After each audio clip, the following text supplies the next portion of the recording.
In this building block video, we look at a very specific issue. What options does a tenant have to handle past due rent in a reorganization plan? Breaking this down, what options does the tenant have under the SBRA? And second, what options does the tenant have under state law? Let's first look at options available under the SBRA. In another building block video, we look at how leases and other executory contracts, license agreements, for example, are handled under the SBRA.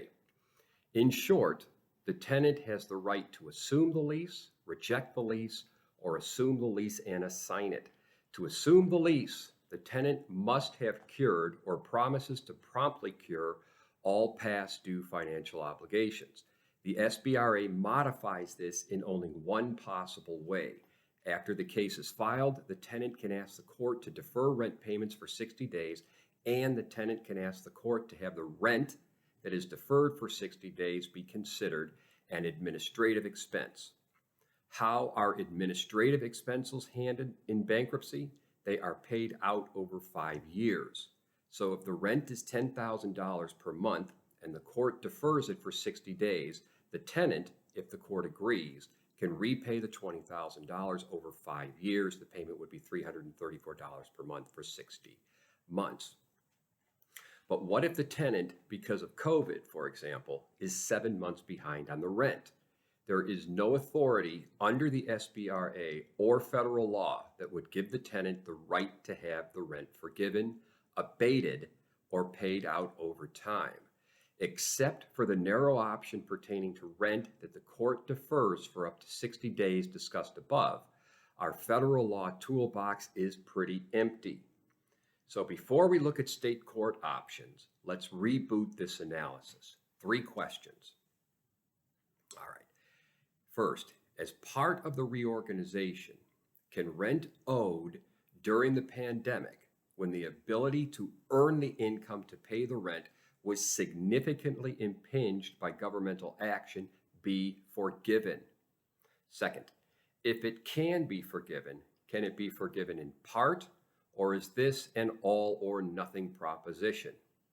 If it can't be forgiven in whole or in part, can a landlord be forced to accept arrearage payments over a period of time in the reorganization plan? All right.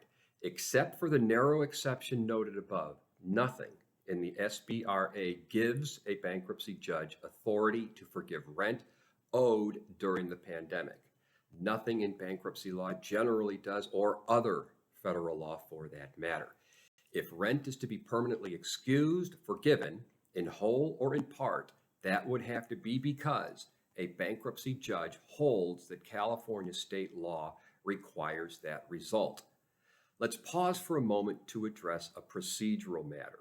You may be thinking, how does a federal bankruptcy judge hear matters where state law governs? I thought bankruptcy judges just heard matters regarding bankruptcy law. Short answer, because the decision on reorganization of how past due rent is handled would be considered a core proceeding under bankruptcy law. Bankruptcy law gives jurisdiction to bankruptcy judges to decide all core proceedings, even if deciding the issue requires the application of state law. In the bankruptcy proceeding before the bankruptcy judge hearing a business reorganization case brought under the SBRA, we would argue that California law entitles the client to the following relief. 1, that past due rent should be forgiven in whole or in part. 2, that future rent be reduced or abated. 3, and if the judge decides that past due rent is owed in whole or in part, we would ask that repayment of the arrearages occur over a defined number of months. To achieve these goals, we would argue that the relief requested is justified for one or more of the following 3 reasons. First, it is a result required under the lease contract's force majeure or acts of God clause and/or the contract doctrine of impossibility of performance, and or the contract doctrine of frustration of purpose. All right, let's take a look at argument one, force majeure or acts of God clauses. Most contracts contain force majeure clauses that excuse performance if certain acts of God occur.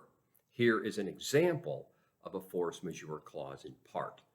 Neither party will be liable for any failure or delay in performing an obligation under this agreement that is due to any of the following causes, to the extent beyond its reasonable control: acts of God, accident, riots, war, terrorist act, epidemic, pandemic, quarantine, civil commotion, breakdown of communication facilities, breakdown of web host, breakdown of internet service provider, natural catastrophes, governmental acts or omissions. We would argue that pandemic and government shutdown orders constitute governmental acts and pandemics triggering the force majeure clause and thereby excusing the tenant's performance of an obligation under the lease, that obligation being the payment of rent. We would argue that there is no obligation to pay rent because our client was prevented by the pandemic and a governmental act from earning the money with which to pay the rent. But looking at the provision strictly, the obligation is the act of paying the rent. Landlords interpret this as the act of writing a check or making an electronic transfer of money for the amount of money owed each month. From the landlord's perspective, in the end, they don't care if a tenant uses lease space to generate income. It's their space. A tenant doesn't have to use it to generate money. There is no obligation to do so. What if the force majeure clause doesn't contain a triggering event that specifically relates? What if there's no force majeure clause at all? Under California law, even if an event is not listed in the force majeure provision, it can still be grounds for the permanent excuse of not paying the rent if the event is unforeseeable at the time of contracting. California Civil Code section 1511 provides that the performance of an obligation is excused when it is prevented or delayed by an irresistible superhuman cause or by the act of public enemies of the state or of the United States unless the parties have expressly agreed to the contrary. In California, the test for whether a force majeure situation is present is whether there was such an insuperable interference as could not have been prevented by the exercise of due diligence. Here, performance of the contract is excused when an unforeseeable event outside of the party's control renders performance impossible or even impractical. Second argument we'd make. Next, we would argue that rent is forgiven under the state law doctrine of impossibility of performance. But under California law, impossibility must consist in the nature of the thing to be done and not in the inability of the obligor to do it. That begs the question, what is the nature of the thing to be done? Is it the physical act of writing a check, or is it the ability to earn income from which the rent is paid?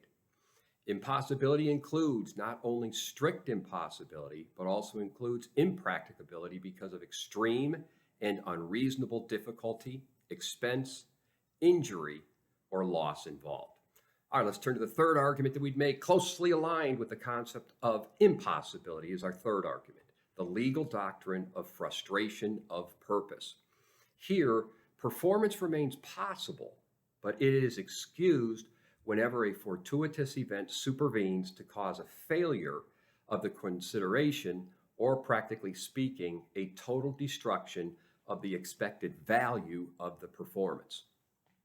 An example here would be a company's agreement to pay money for a booth at a trade show.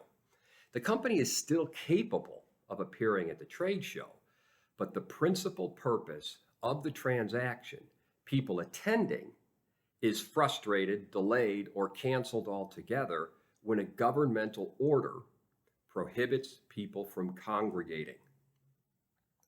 Cases are currently pending in both state and bankruptcy courts on these issues, so more clarity should be forthcoming. One bankruptcy judge has already issued a ruling on the applicability of force majeure clauses, the first argument.